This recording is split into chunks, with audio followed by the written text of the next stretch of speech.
अस्सलामुअलैकुम वरहमतुल्लाहि वबरकातुहू। आप सभी स्टूडेंट का वसी एजुकेशनल एकेडमी में खैर मकदम करते हैं। उम्मीद करते हैं कि आप सभी स्टूडेंट इम्तिहान की अच्छी से तैयारी कर रहे होंगे। आज हम लोग क्लास 10th के एक अहम टॉपिक गज़ल के बारे में पढ़ेंगे और उनसे मिले जुले जितने भी सवालात एग्ज़ाम में आते हैं उन सभी सवालों को देखेंगे यहाँ पर। और आप लोगों से एक दरख्वास्त है कि मेरी बातों को भी गौर से सुनेंगे और हम जो बताएंगे वो चीज़ याद रखना, क्योंकि बार बार वो चीज़ें एग्ज़ाम में पूछी जाती है। चलिए बिना किसी देरी के क्लास शुरू करते हैं। तो सबसे पहला जो यहाँ पर एक पॉइंट दिया हुआ है कि गज़ल अरबी ज़बान का लफ्ज़ है। ये बहुत मरतबा एग्ज़ाम में पूछा गया है कि गज़ल किस ज़बान का लफ्ज़ है। तो गज़ल किस ज़बान का लफ्ज़ है अगर आपसे पूछे तो आप क्या बताएंगे कि अरबी ज़बान का लफ्ज़ है, जिसके माने महबूब या औरतों से बातें करना है। एग्ज़ाम में ये भी सवाल देखने को मिलते हैं कि गज़ल के क्या माने हैं। अगर आपसे पूछा जाए कि गज़ल के क्या माने हैं तो आप बताएंगे कि गज़ल के माने हैं महबूब या औरतों से बातें करना। अगला पॉइंट देखो दिया हुआ है। अगला पॉइंट आपका दिया हुआ है कि गज़ल का पहला शेर मतला और गज़ल का आखिरी शेर जिसमें शायर अपना तखल्लुस पेश करता है मक्ता कहलाता है। यहाँ देखिए कि सबसे पहला सवाल तो यहाँ से ये बनता है जो एग्ज़ाम में बहुत ही ज़्यादा पूछा जाता है, वो ये कि गज़ल का पहला शेर क्या कहलाता है। गज़ल का पहला शेर अगर आपसे पूछे क्या कहलाता है तो आप क्या बताएंगे? मतला कहलाता है। क्या कहलाता है? मतला कहलाता है। और गज़ल का आखिरी शेर को क्या कहते हैं? गज़ल के आखिरी शेर को मक्ता कहते हैं। यानी ये भी सवाल एग्ज़ाम में पूछा जाता है कि गज़ल के आखिरी शेर को क्या कहते हैं? तो क्या कहते हैं? मक्ता कहते हैं। और एक सवाल यहाँ से और बनते हैं, वो ये बनते हैं कि एग्ज़ाम में देखा गया है कि ये पूछा जाता है कि वह कौन-सा शेर है जिसमें शायर अपना तखल्लुस पेश करता है। तखल्लुस यानी जिस नाम से शायर पहचाना जाता है, वो किस शेर में पेश करते हैं? तो किस शेर में? मक्ता के शेर में। यानी गज़ल के आखिरी शेर जिसको मक्ता बोला जाता है, उस शेर में शायर अपना तखल्लुस पेश करते हैं। एक और पॉइंट दिया हुआ है कि गज़ल का सबसे अच्छा शेर बैतुल गज़ल कहलाता है। यहाँ से एक सवाल बनता है जो बोर्ड एग्ज़ाम में पूछा गया है कि गज़ल का सबसे अच्छा शेर क्या कहलाता है? अगर आपसे पूछा जाए कि गज़ल का सबसे अच्छा शेर क्या कहलाता है तो आप क्या बोलेंगे? बैतुल गज़ल कहलाता है, या उसी को बोला जाता है शाह बैत। बैतुल गज़ल बोला जाता है या दूसरा और क्या नाम से बोला जाता है? शाह बैत। तो देखिए आपके जो किताब है क्लास 10th के उसमें पहला गज़ल जो दिया हुआ है वो ये दिया हुआ है कि बहार बेसुप्र जामो यार गुज़रे है, नसीम तीर सी छाती के पार गुज़रे है। यहाँ से देखो 2-3 बातों को ध्यान में रखना चाहिए और उनको याद रखना चाहिए कि गज़ल में एक तो रदीफ़ होता है और एक काफ़िया होता है। रदीफ़ उसे कहा जाता है जो गज़ल के शेर के आखिर में जो लफ्ज़ तकरार पैदा करने के लिए लाया जाता है, उसी को क्या बोलते हैं? रदीफ़ बोलते हैं। जैसे इस शेर में देखो कि गुज़रे है जो है, फिर नीचे भी है गुज़रे है, तो ये एक क्या है? रदीफ़ है, जो एक ही जैसा होता है।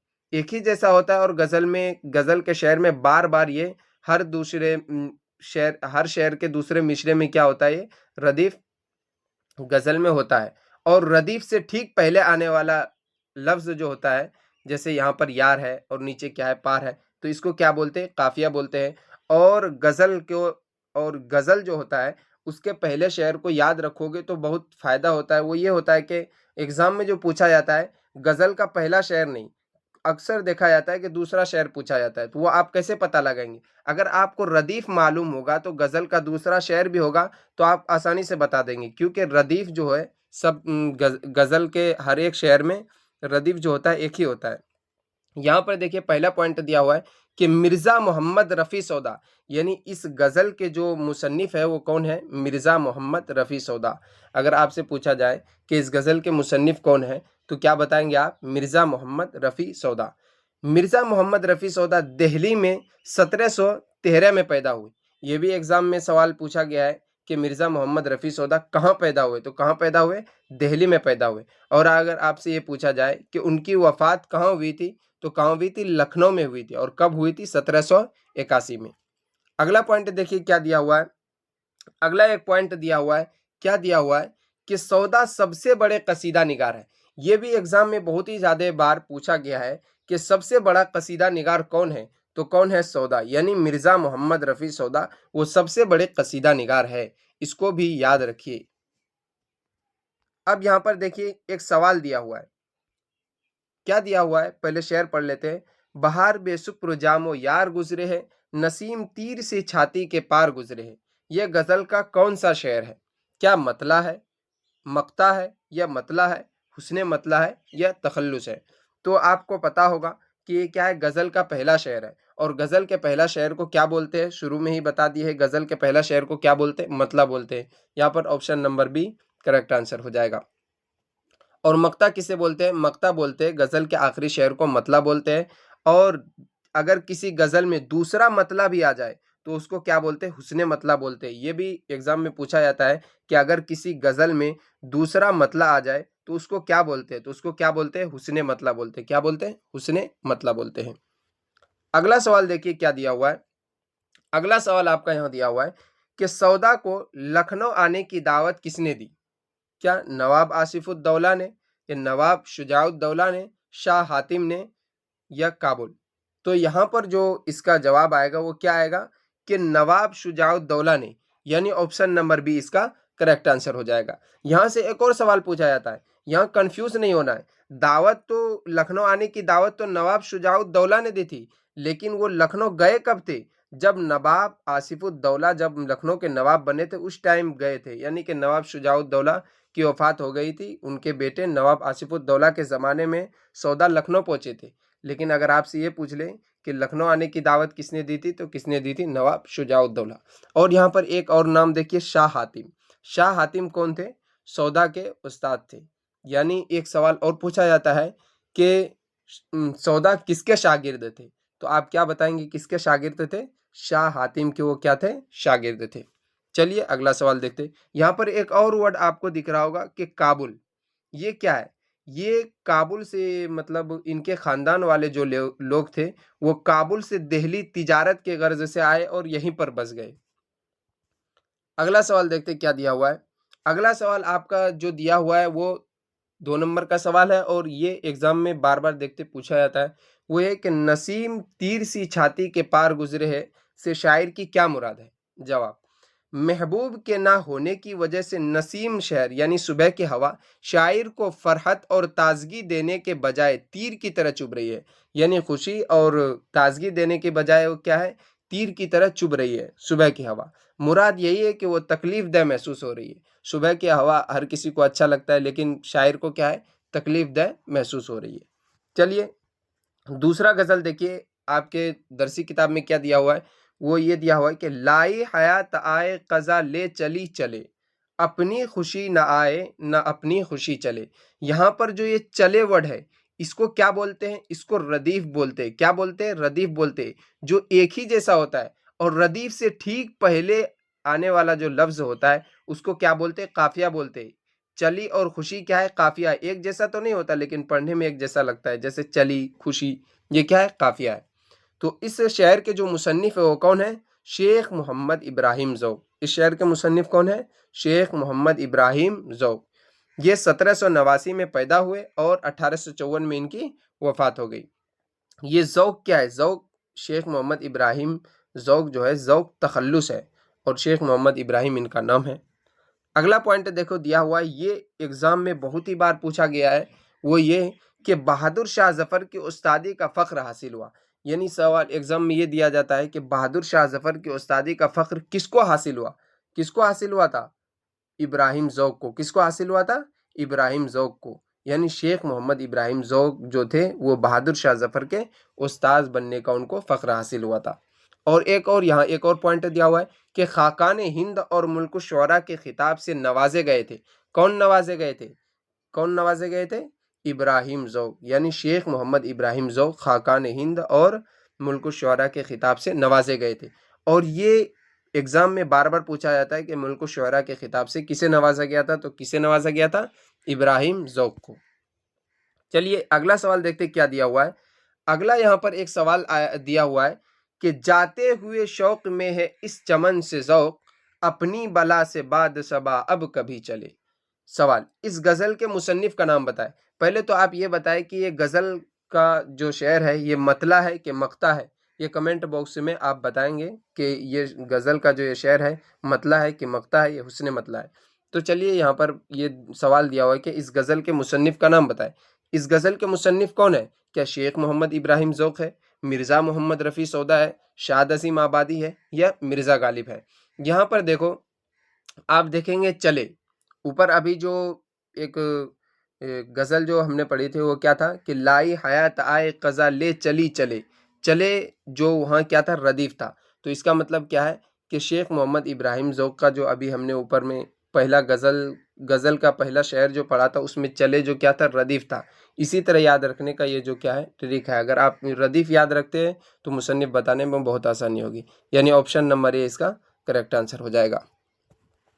अगला सवाल देखते हैं। यहाँ पर अगला सवाल नहीं, अगला आपका गज़ल आया है। गज़ल क्या दिया हुआ है यहाँ पर कि ढूंढोगे अगर मुल्को मुल्को मिलने के नहीं नायाब है गम, ताबीर है जिसकी हसरत व गम, ए हम नफ्सो वो ख्वाब है गम। ये क्या है, तीसरा गज़ल है। इस गज़ल का रदीफ़ क्या है? इस गज़ल का है हम जो है वो क्या है, रदीफ़ है। और नायाब और ख्वाब जो है वो क्या है, काफ़िया है। इस गज़ल का अगर मुसन्निफ़ पूछे तो इस गज़ल के मुसन्निफ़ कौन है? शाद अज़ीम आबादी। कौन है इस गज़ल के मुसन्निफ़? शाद अज़ीम आबादी। और अगर आपसे ये पूछा जाए एग्ज़ाम में कि शाद अज़ीम आबादी की पैदाइश कब हुई, तो कब हुई? 1846 में। अगर पूछे कहाँ हुई तो इलाहाबाद में 1846 में हुई थी। और 1927 में इनकी क्या हो गई थी? वफ़ात हो गई थी। देखिए यहाँ पर सवाल दिया हुआ है। पहला सवाल आपका दिया हुआ है कि शाद अज़ीम आबादी की गज़ल का रदीफ़ बताएं। अब बताइए क्या रदीफ़ है?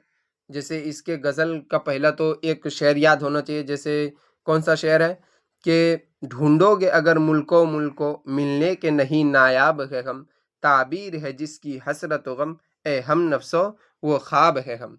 तो इसका गज़ल का रदीफ़ क्या है हम। है हम क्या है, रदीफ़ है। यानी ऑप्शन नंबर सा इसका करेक्ट आंसर हो जाएगा। और यहाँ पर नायाब और जो ख्वाब दिख रहा है ये क्या है, आप कमेंट बॉक्स में बताएं इसका जवाब। अगला सवाल आपका जो दिया हुआ है, अगला सवाल, ये सवाल एग्जाम में बार बार देखने को मिलता है कि अजीमाबाद का असल नाम क्या था? अजीमाबाद का असल नाम क्या था? काबुल, पटना, इलाहाबाद या बनारस? क्या था अजीमाबाद का असल नाम? अगर आपसे पूछे तो क्या था?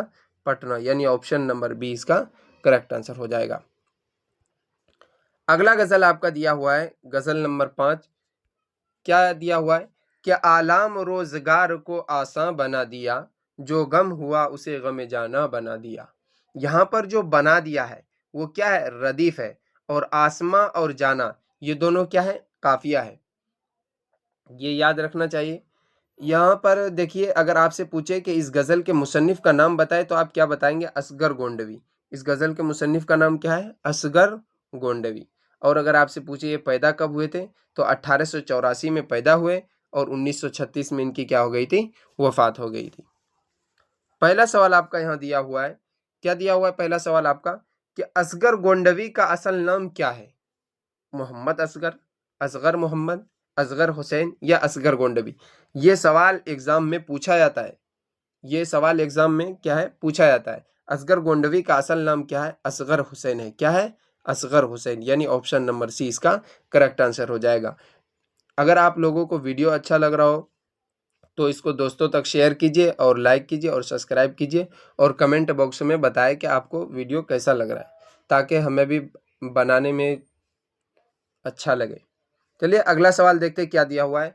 अगला सवाल आपका दिया हुआ है कि यूं मुस्कुराए जान सी कलियों में पड़ गई, यूं लब कुशा हुए कि गुलिस्तां बना दिया। सवाल, इस गज़ल के मुसन्निफ का नाम बताएं। अभी बताइए।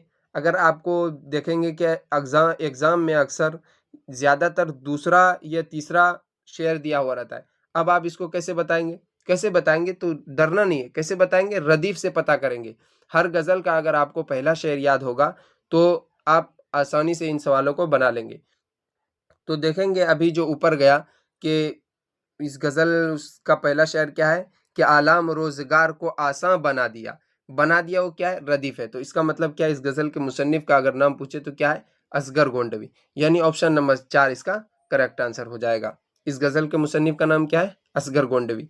क्योंकि असगर गोंडवी के पहले गज़ल का पहला शेर क्या है कि आलाम रोजगार को आसान बना दिया, जो गम हुआ उसे गम जाना बना दिया। तो बना दिया क्या है? रदीफ है। और इस शेर का भी रदीफ क्या है? बना दिया। तो इसका मतलब इसके गजल का मुसन्निफ कौन होगा? असगर गोंडवी, यानी ऑप्शन नंबर 4 इसका करेक्ट आंसर हो जाएगा।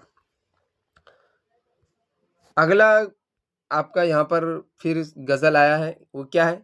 दुनिया मेरी बला जाने, महंगी है या सस्ती है, मुफ्त मिले मौत मिले तो मुफ्त नालू, हस्ती की क्या हस्ती है। यहाँ पर है जो है वो क्या है? रदीफ है। और सस्ती और हस्ती क्या है? काफिया है। सस्ती और हस्ती क्या है? काफिया है। यहाँ पर अगर इस गजल के मुसन्निफ का नाम पूछे तो क्या बताएंगे? फानी बदायूनी। इस गजल के मुसन्निफ का नाम क्या है? फानी बदायूनी। फानी बदायूनी का असल नाम शौकत अली खां है। ये एग्जाम में ये सवाल भी देखने को मिलता है कि फानी बदायूनी का असल नाम बताए। तो असल नाम क्या है? शौकत अली खां इनका क्या है? असल नाम है। अगला क्या दिया हुआ? अगला पॉइंट इसमें देखते ही दिया हुआ है कि 1889 में बदायूं में पैदा हुए। बदायूं कहाँ है? उत्तर प्रदेश में है। और ये 1889 में बदायूं में पैदा हुए और 1941 में हैदराबाद में इनकी क्या हो गई? वफात हो गई। एक सवाल आपका दिया हुआ है यहाँ पर, ये सवाल एग्जाम में पूछा जाता है, वही सवाल लिया गया है यहाँ पर जो एग्जाम में ज्यादातर पूछे जाते हैं। देखिए क्या दिया हुआ है कि बस्ती बसना खेल नहीं, बसते बसते बस्ती है। इस मिसरे में पहले लफ्ज बस्ती और दूसरे लफ्ज बस्ती के फर्क को वाज़ह कीजिए।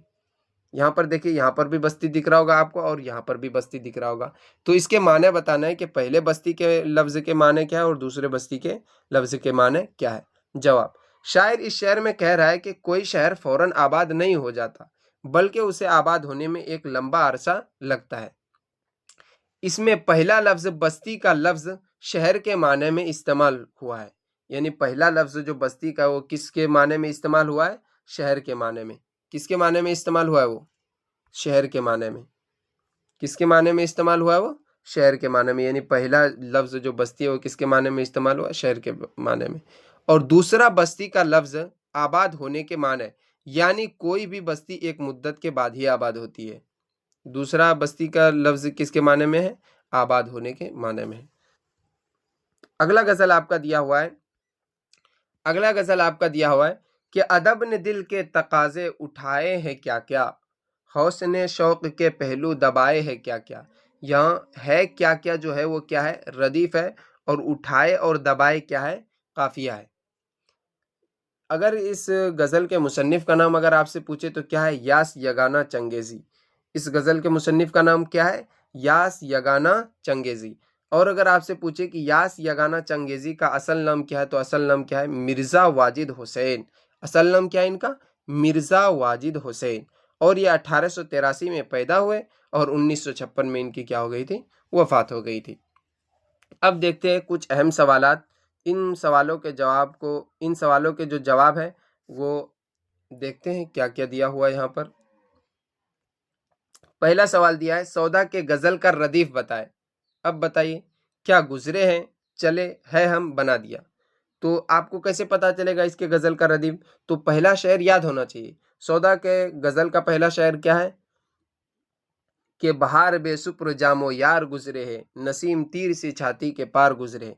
तो गुजरे है क्या है? रदीफ है। तो यहाँ क्या? ऑप्शन नंबर 1 इसका करेक्ट आंसर हो जाएगा।